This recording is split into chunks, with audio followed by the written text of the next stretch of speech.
Haha! Hello everyone. Hello everyone, Dinky with You Can Know for the audience more, and today is day 5 of advanced kettlebell conditioning for JKD. So, I'm not gonna lie, I'm pretty damn wiped. I went for a pretty long, hard run, about 47 minutes, but it was hard. It included some hills, and after I came back, I did some pretty damn intense training, which is actually what I'm going to show you today. So, remember, keep this key component in mind. This is a week of advanced, keyword, advanced kettlebell conditioning for JKD. So what I'm about to show you is only going to be for advanced individuals. Now you can still try the exercises, but I would definitely not add or incorporate the weight that I'm actually going to show you as far as doing, and I would definitely focus primarily on your technique and find, definitely a more safe structure than what I'm using. Safety first. The structure I'm using I will explain, but it is not the most safe. I actually need to structure it a little better, but for me, I would never actually train someone with these tools that I'm using due to the fact of the instability of those. I'll explain. Okay, so what I want to show you today, so I'm showing you different exercises such as, squats, kettlebell, what is actually called goblet squats. Come on, my legs are tight. Now I'm also showing you squats into a press, okay, and I'm also showing you the one-legged. I've also shown and emphasized the fact of actually doing a stagger stance. Boom, okay, so this exercise today, and I actually did 3 rounds of this. Yes, I'm not even kidding you. When I tell you, you're probably going to think I'm full of shit. But I did 3 rounds of this. So what I did is, first I started off, just to warm up thoroughly, I did some kettlebell goblet squats like I just showed you. Each one, I did 13 here, I took 10-second rest. I did 13 this way, 10-second rest, 13 this way, 10-second rest. And I'm not even shitting you, this is the actual training session. Those of you who have the courage to try, please do, but remember, safety first. Safety, safety, safety. Please find a stable structure and make it very safe. So I'm going to explain what I'm going to do first, then I'm going to show you. And I'm only going to do one quick little set of this because, like I said, I'm wiped, and with my somewhat unstable structure, I don't want to get hurt. So, here we go. Here is the exercise. I'm going to go slow for you, and then we're going to do one quick little round of it. Okay, so what we're actually going to do, and once again, if you are not advanced enough for this, do not use the weight. What we're going to do, and I actually did 9 of each one of these I'm about to show you, but I'm just going to do 1 for simulation purposes. What we're going to do, you're actually going to do jumping squats with the weight or without, depending on your advanced level. Boom, boom. Like I said, I did 9. I took a 10-second rest, and then I took like a 30-second rest, okay, and then I did boom, 9 here, okay, boom, 9 here. Then, I actually did only take a 10-second rest between those. Then I took about a 36-second rest. You might want to take about a minute, and I set the kettlebell here. And what I did right after that, like I said, only a 30-some-second rest. This is actually going to be, I have 2 pallets. Yes, they are not very stable because pallets have gaps in them, right? That's what I mean by unstable structure. So I actually eventually want to get some plywood, whatever, to put on top. But what I basically did is I put my kettlebell sliding up against it. I'll actually show you here real quick. See right there? Okay.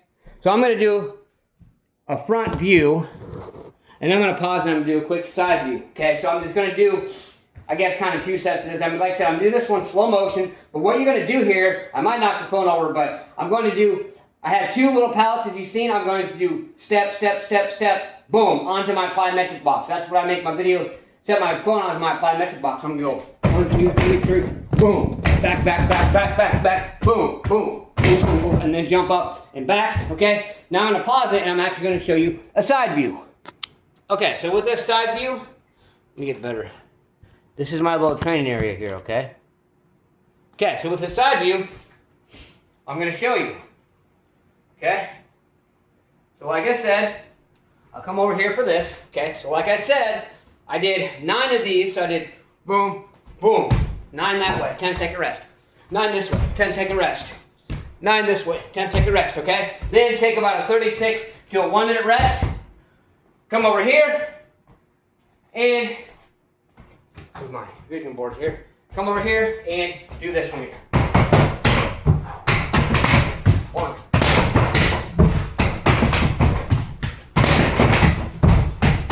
Now, I actually did 3 sets of 7. After I did 9 of each one of the jumping squats, believe it or not, I did 7 back and forth. That's 1 set. I did 3 sets, okay? I'm gonna pause it, I'm gonna get back over here, explain a little bit more. Let's go. Okay, so like I said, I actually did 3 sets between each set. Remember, just to re-emphasize, 1 set is I did 9 jumping squats like this, 10-second rest. 9 jumping squats like this, 10-second rest. 9 jumping squats like this, 10-second rest. More of like a HIIT or a high-intensity interval training type of scenario, okay? And then I took a 36-second rest. Like I said, you might need a minute or longer. And then I did back and forth 7 times. So 1, 2, 3, 4, 5. Sorry, yeah. 1, yeah, 2, 3, 4, 5, 6, 7, and then back.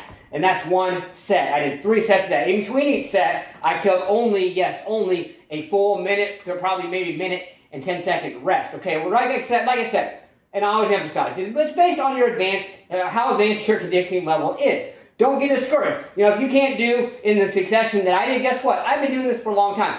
Maybe not this exact training session, but I have been doing high-intensity, high-volume training for many years. I've been training consistently, doing all kinds of crazy shit for 17 years now, okay? It takes time. Don't get discouraged. You know, remember, your only comparison is a comparison to yourself. Being better than you were yesterday, being better than you were 6 months, a year ago. Don't compare yourself to others. That's just going to honestly sometimes it can help build your confidence, but sometimes it might destroy your confidence. So don't compare yourself to others. Compare yourself only to yourself and where you've gotten. I want you to keep one key thing in mind.